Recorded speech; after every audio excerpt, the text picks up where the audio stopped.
क्या आप सब लोगों को मालूम है कि पत्नी का जो ससुराल में रहने का अधिकार है उसे भी खत्म किया जा सकता है। जी हाँ, बिल्कुल सही सुना आपने। पत्नी जब बीवी का केस करती है यानी कि डोमेस्टिक वायलेंस का जब केस करती है तो उसमें वो मेंटेनेंस के साथ साथ राइट टू रेजिडेंस का भी केस फाइल करती है, जिससे कि उसे मेंटेनेंस भी मिलता रहे और रहने के लिए घर भी मिल सके। ऐसा ही एक हाल ही में जजमेंट आया है जो कि ऑनरेबल हाई कोर्ट का है, जिसके बारे में आज हम इस वीडियो के माध्यम में बताने वाले हैं। जिसमें पत्नी के द्वारा मेंटेनेंस व राइट टू रेजिडेंस के लिए एप्लीकेशन डाली जाती है, लेकिन उसे रिजेक्ट कर दिया जाता है, यानी कि जो पत्नी का ससुराल में रहने का अधिकार है उसे खत्म कर दिया जाता है। आज हम इस वीडियो के माध्यम में बताएंगे कि जो ये राइट टू रेजिडेंस खत्म किया गया है पत्नी का, उसमें कौन कौन सी कंडीशन रखी गई है, क्या चीज उसमें देखी जाएगी, क्या नहीं देखी जाएगी। तो ये वीडियो आप सभी पति लोगों के लिए बहुत ही ज्यादा महत्वपूर्ण है। तो इस वीडियो को पूरा अंत तक देखना है, बिल्कुल भी स्किप नहीं करना है, तभी आप सभी लोगों को अच्छे से जानकारी समझ में आएगी। दूसरा काम आप सबको ये करना है कि अगर आप नए हैं, वीडियो को पहली बार देख रहे हैं, चैनल में पहली बार आए हैं, तो ये आपका ही चैनल है, आप इसे सब्सक्राइब जरूर कर दें, साथ में बेल आइकन जरूर दबा दें, जिससे कि हम जो भी नई अपडेट डालें उसका नोटिफिकेशन आपके पास आता रहे और आप जानकारी प्राप्त करते रहे। नमस्कार दोस्तों, मैं एडवोकेट दिव्या, आपका आपके इस यूट्यूब चैनल में स्वागत है। जो मैं आज जजमेंट के बारे में बताने जा रही हूँ, उस जजमेंट में होता यह है कि पत्नी के द्वारा डीवी यानी कि डोमेस्टिक वायलेंस, घरेलू हिंसा का केस किया जाता है, जिसके अंतर्गत मेंटेनेंस व राइट टू रेजिडेंस यानी कि रहने के अधिकार के लिए बोला जाता है। होता यह है कि इसमें पति पत्नी की शादी होती है। शादी होने के कुछ समय बाद दोनों का आपस में विवाद बढ़ जाता है, लड़ाई झगड़ा होने लगता है। इन सारी चीजों को देखते हुए जो पति के माता पिता होते हैं वो रोज रोज की नौटंकी से बहुत ज्यादा हो जाते हैं परेशान। वो फिर क्या करते हैं कि वो जो मकान होता है जिसमें वो लोग रह रहे होते हैं वो पिता के नाम से ही होता है, यानी कि जो पति है उसके पिताजी के नाम से होता है। लेकिन उन चीजों से परेशान होकर के वो पति पत्नी, जो पति के माता पिता होते हैं, वो अपना घर छोड़ के उसी एरिया में एक किराए के घर में रहने लगते हैं। फिर भी जब वो लोग अलग हो जाते हैं मामला ठीक नहीं होता है। पति पत्नी के बीच में लड़ाई चलती रहती है। जब लड़ाई बंद नहीं होती है तो पति भी परेशान हो जाता है और वो भी उस घर को छोड़ के अपने माता पिता के साथ आकर के रहने लगता है किराए के मकान में। जब पति भी चला जाता है तो पत्नी अपने सास ससुर व पति के विरुद्ध में जा करके डीवी का केस करती है, जिसमें वो मेंटेनेंस के साथ साथ राइट टू रेजिडेंस के लिए केस करती है। जिसमें ये बोलती है कि मुझे हर महीने कुछ भरण पोषण के लिए राशि दिलाई जाए, साथ में मेरे सास ससुर व मेरे पति मुझे परेशान ना करे, मुझे इस घर में रहने का अधिकार मिलना चाहिए। आपको बता दें कि पत्नी को डीवी के केस में भी ससुराल में रहने का अधिकार दिया गया है। इसके साथ साथ जो सीनियर सिटीजन है उसमें भी जो पत्नी का रहने का अधिकार था उसे दिया गया है। अगर बूढ़े माँ बाप हैं, वो परेशान है अपनी बहू से, तो वो सिविल सूट फाइल कर सकते हैं। इसके बाद होता ये है, जब सास ससुर को इस चीज की जानकारी होती है कि बहू ने डीवी का केस किया है, तो वो सिविल सूट फाइल करते हैं और कोर्ट में अपनी बात रखते हैं। वो ये कहते हैं कि मेरी बहू मुझे व मेरे पति को, साथ में मेरे बेटे को बहुत ही ज्यादा परेशान कर रही है, इसलिए इनसे जो ससुराल में रहने का अधिकार है वो छीन लिया जाए, यानी कि इन्हें ससुराल में रहने का कोई भी अधिकार नहीं है। और साथ में जो साक्ष्य होते हैं वो भी लगाते हैं।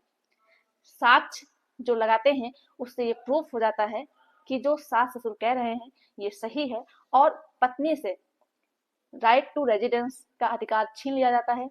साथ में जो मेंटेनेंस के लिए एप्लीकेशन दी थी, मेंटेनेंस को भी कैंसिल कर दिया जाता है। जब पत्नी ने मेंटेनेंस और राइट टू रेजिडेंस का केस किया तो पत्नी के लिए पति को बोला गया कि वो अपनी पत्नी को हर महीने 5,000 रुपए देगा। साथ में उसको रहने का अधिकार भी है। लेकिन जब सास ससुर के द्वारा सिविल सूट फाइल किया गया, सारे साक्ष्य यानी सबूत दिए गए, जब साबित हो गया, तो जो पत्नी को मेंटेनेंस देने के लिए बोला गया था उसे कैंसिल कर दिया गया। साथ में पत्नी को बोला गया कि आप इस घर में नहीं रह सकती है। पत्नी जाती है सेशन कोर्ट में, अपील करती है, वो अपनी बात रखती है, लेकिन सेशन कोर्ट में भी ये पत्नी के द्वारा दी गई अपील को मंजूर नहीं किया जाता है, क्योंकि जो एविडेंस, जो साक्ष्य दिए थे सास ससुर ने, वो उनके पक्ष में ही होता है। इसके बाद पत्नी नहीं रुकती है, वो फिर से और ऊपर जाती है, honourable high court. High court जब पहुंचती है तो वहां भी वो अपनी बात कहती है। वो ये कहती है कि मुझे राइट टू रेजिडेंस मिलना चाहिए, क्योंकि हर पत्नी का अपने ससुराल में रहने का अधिकार है। यहाँ तक कि बहुत सारे सुप्रीम कोर्ट व हाई कोर्ट के डायरेक्शन भी आए हैं, जिसमें ये बात कही गई है साफ साफ कि पत्नी यानी कि बहू को अपने ससुराल में रहने का पूरा पूरा अधिकार है। इसके बाद जो हाई कोर्ट होती है वो दोनों पक्षों की बात को अच्छे से सुनती है। इसके अलावा जो साक्ष्य सास ससुर ने दिए होते हैं उनको भी अच्छे से देखती है। फिर इसके बाद कुछ गाइडलाइंस देती है, जानकारी देती हैं, जिसमें ये बात बताते हैं कि किसमें महिलाओं को रहने का अधिकार है और किसमें नहीं है। तो ऑनरेबल हाई कोर्ट ये बात कहती है कि पत्नी जो असहाय है, जो कमा नहीं सकती है, जो सक्षम नहीं है खुद का मेंटेनेंस करने के लिए, खुद का भरण पोषण करने के लिए, उन महिलाओं को ससुराल में रहने का अधिकार है। लेकिन जो महिला पढ़ी लिखी है, कमा सकती है और खुद का मेंटेनेंस कर सकती है, तो ऐसी पत्नी को अगर सास ससुर को परेशान करती है तो उसे ससुराल से निकाला जा सकता है। फिर इसके बाद ऑनरेबल हाई कोर्ट भी पत्नी को बोलती है कि आपको ससुराल अपना खाली करना पड़ेगा, यानी कि अपना ससुराल छोड़ के जाना पड़ेगा। साथ में कुछ राहत भी देती है पत्नी को। पत्नी के पक्ष में बोलती है कोर्ट सास ससुर से कि जब तक वो कहीं दूसरी व्यवस्था नहीं बना लेती है तब तक उसे ससुराल में रहने का अधिकार दिया जाए। और जो बात कही कि कब पत्नी ससुराल में नहीं रह सकती है, तो उसमें पहली बात ये थी कि जो मकान था वो सास ससुर के नाम से था, ना कि पति के नाम से था। जो दूसरी चीज थी वो ये थी कि जो सास ससुर हैं वो बूढ़े हो चुके हैं, उनका खुद का मकान है, लेकिन अगर वो बहू के कारण अपने घर में नहीं रह पा रहे हैं, घर में रहने के लिए उन्हें रोज लड़ाई झगड़ा करना पड़ रहा है, तो वो उस घर से अपनी बहू को बाहर निकाल सकते हैं। इसके साथ साथ तीसरी चीज जो बताई वो ये बताई कि अगर पत्नी पढ़ी लिखी है, सक्षम है, कमा सकती है, खुद का मेंटेनेंस कर सकती है, यहाँ तक कि इस केस में भी यही था कि जो पत्नी थी वो पढ़ी लिखी थी और प्राइवेट कंपनी में काम भी करती थी, यानी कि उसे काम करने का अच्छा खासा एक्सपीरियंस यानी कि अनुभव था। वैसे ही अगर पत्नी को काम करने का अनुभव है, पढ़ी लिखी है, सक्षम है, कमा सकती है, खुद को मेंटेन कर सकती है, तो ऐसी पत्नी को भी अगर वो अपनी सास ससुर को परेशान कर रही है तो उसे ससुराल से निकाला जा सकता है।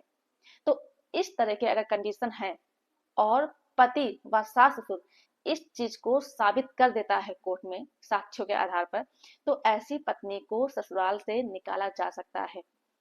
और अगर आप अच्छे से साक्ष्य नहीं दे पाते हैं, अच्छे से प्रूफ नहीं कर पाते हैं, तो आप अपनी बहू को घर से बाहर नहीं निकाल सकते हैं।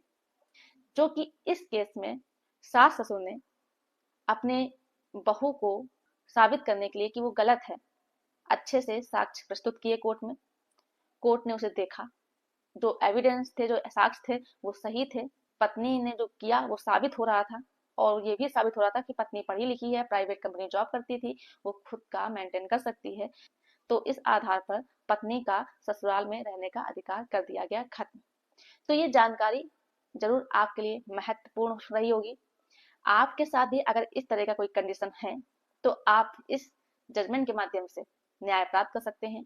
लेकिन एक बात का विशेष ध्यान रखें, इसमें जो चीजें बताई गई हैं उसके आधार पर अगर आप केस लड़ते हैं तो ये होगा, लेकिन इसका उपयोग सारे केसेस में नहीं किया जा सकता है।